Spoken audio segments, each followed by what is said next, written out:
You know, when you're making this type of film where you're investigating, you're trying to always go back to the source and trying to go back and say, okay, let's see, well, what did it originally say happened?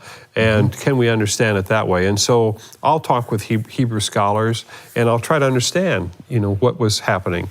And as we'll see over time is that, and with a lot of the interviews that I've done, I can see how people sort of jumped ahead to something, and they didn't follow the trail as it was. They just jumped ahead over here. Make assumptions based on traditions rather than following the evidence. Right, and then if somebody with let's say with a famous name from the past believed in something, it's really easy to just say, well, they already figured it out. I don't have to do all the work. And what do I know anyway? And I actually wanted to create a T-shirt that says, would you tell me what to think? I'm too busy entertaining myself. That's beautiful. Yeah, I think we're going to probably print those up. Would you tell me what to think? We'll carry those. Yeah, I'm too busy entertaining myself. And what ends up happening is that a lot of us are entertaining ourselves to death, you know, literally. In fact, on the way here, until the day that we die, just entertaining ourselves, trying to distract us from the reality that this has just all passed me by and I have no idea what I just did. Yeah. Well, you know, we have grandchildren and we love them, but every once in a while, we don't let them say this, but once in a while I've heard, I'm bored.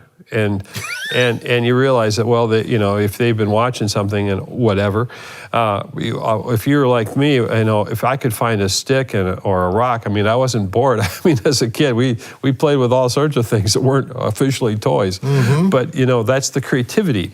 But the point I'm making is that even scholars, oftentimes when I've interviewed, because I spent 20 years, I've been looking at this, and I look at and we transcribe all the interviews. You've interviewed hundreds and hundreds of the top scholars on planet Earth. Yeah, I've interviewed some of the top ones, and I listen, and we transcribe, and I have hours and hours and hours of information.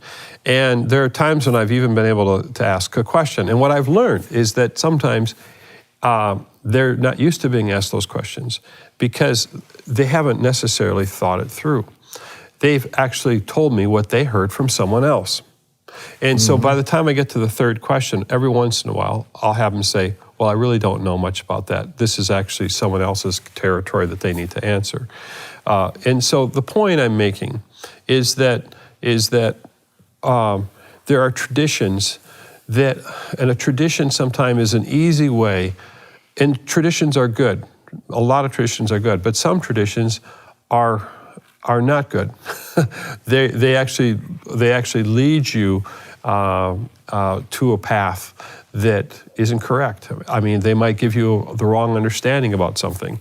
And so that's what I was questioning, and being willing to question that. And to be quite honest, even as I went on this journey, because in the last film, as you know, I interviewed 3 men who were raised in Bible-believing homes and became agnostics. Yeah. And that was powerful when I realized that. And I realized that had I not pursued and continued to investigate further, that I could have become an agnostic too. And an agnostic is a person who just doesn't know. And I think the issue, though, is that the Bible is calling us to know who we are and to know who He is. And then I think one of the most important things is to know why you exist. We talked a little bit about that before. Existence. Why was I created? And why were you created? And what are we supposed to do with the fact that we were invited into God's creation? And I think that's a very, very important question that people have to figure out. And there's a lot of people that don't know, and they don't know if there's an answer to it. And so, you know, as I'm going on this investigation, I'm just going back to the fact that you need to go back to the sources and trying to figure this out. Now, I'm not a Bible scholar, and I'm not an archaeologist or an Egyptologist, but I am a person who can ask questions. We talked about that. is that my job as an investigative documentary filmmaker is just to ask questions.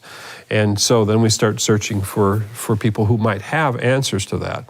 Then that's when I go to the Hebrew scholars and I go to the different scholars and start asking them. So this investigation then is built upon questions. But it does allow the viewer then to weigh the different viewpoints and start to see that, oh, that tradition came about at this time, but it wasn't there, 1,000 years before. Mm-hmm. Do you know what I'm saying? Yeah. So we might have a tradition of where the location is for the last 200 or 300 years, and it's very heavy. In other words, that everyone says, oh, it's this. And I'm not going to say what that is. You can see that in the movie. But I'm just saying, as you saw the film last night, is that those traditions might be 200 or 300 years old. People think they've been around for a long time, but if you just step back 500 years, they weren't there. Go back 1,500 years or 2,000, 3,000 years, they weren't there.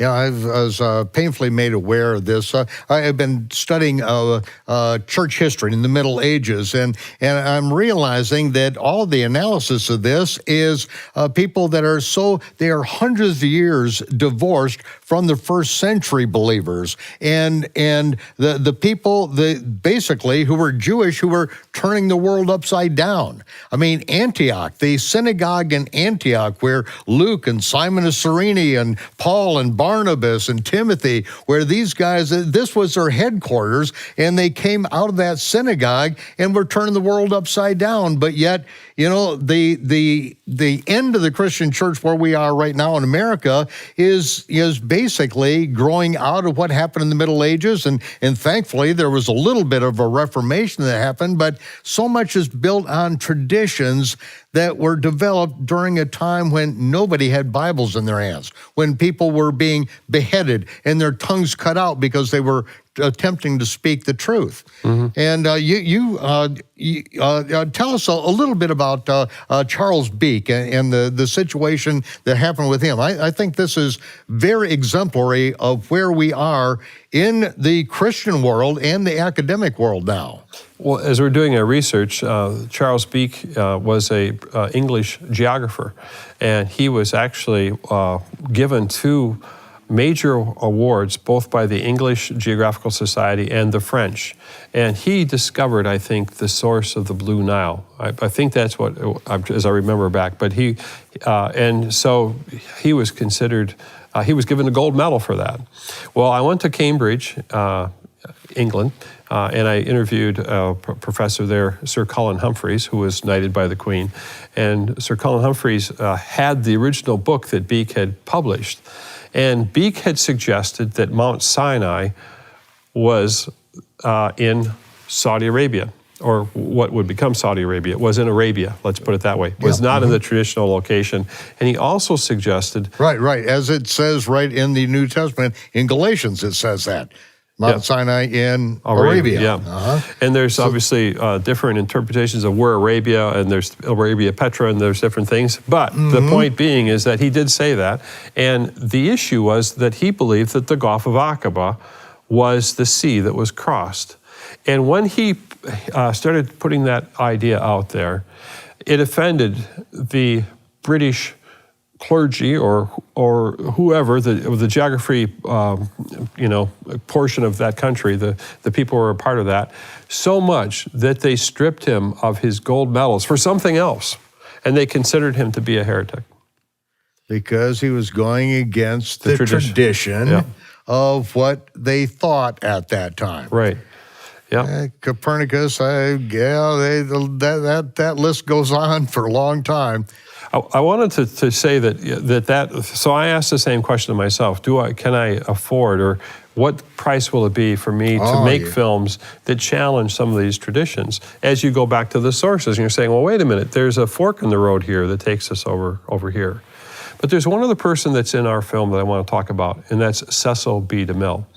Yes. The DeMille family. I'll tell you, The movie, that is what really changed my life. After going to church my whole life, but sitting in a lone theater by myself, and the manager of the theater said, I need you to come in. And he sat me in an empty theater and turned on the projector, and I was the only one that was in there, and watched Cecil B. DeMille introduce the Ten Commandments. That is what changed my life, because I could see these aren't just, Bible stories on a flannel graph. Okay, this is real. I knew it was real, and so I got to know the DeMille family. Years ago, I reached out to them because Cecil B. DeMille had made the Ten Commandments and this whole issue of the parting of the sea twice. In 1923, he made an epic in black and white, and then later on, that was that a sound film? Silent. It was a silent film. Yeah. And then later on, he produced the one that we all know of that has been airing, every year around Easter and Passover time periods. It's at that time. And the DeMille family, I was able to meet Cece, his granddaughter, and she was actually there at the filming when he filmed in Egypt. And she and I have corresponded, and Cece, in fact, I'd like to show a scene of that right now, of my discussion with her, because her father was a tremendous researcher, and that's how he made his films. In 1956, DeMille remade the Ten Commandments into a 3.5-hour epic, which became a sensation. For the last 50 years, it has aired nationally on television during the Easter and Passover season. I traveled to Hollywood to meet DeMille's granddaughter, Cece, and I asked her about her grandfather's work. Why did he spend so much of his career making those types of films? Because he loved the Bible. He thought the greatest stories were in the Bible because it's fascinating. I mean, you don't have to make them up, they're there. DeMille's research influenced the depiction of these biblical events. So he was tremendous at research and Bible research, wasn't he? He was. And oftentimes when we look at the scenes that DeMille has depicted with the walls of water parting, and the scriptures actually say that the walls were divided, and I'm going to just find that spot here, but that the Israelites passed between them. It says here, let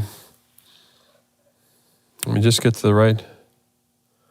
And it says, Moses stretched out his hand over the sea, and all that night the Lord drove the sea back with a strong east wind and turned it into dry land. Now, Cecil B. DeMille only had a few seconds to do it, but it literally transpired overnight, and then in the morning they saw the path. The waters were divided, and the Israelites went through the sea on dry ground with a wall of water on their right and on their left. And so as we investigate that, there's a couple of different ways to look at this. And the question then is that Cecil B. DeMille portrayed it as a wall to the left and a wall to the right. And that's our understanding. That's what his research told him. And I think that is similar to what the Bible is telling us here. But the question then is was that just a Hollywood, projection, or did it really happen that way? And that's what this new film, Patterns of Evidence, The Red Sea Miracle, is investigating, is where did this happen and how did it happen? And was it a naturalistic, just wind blowing randomly, or was it supernatural?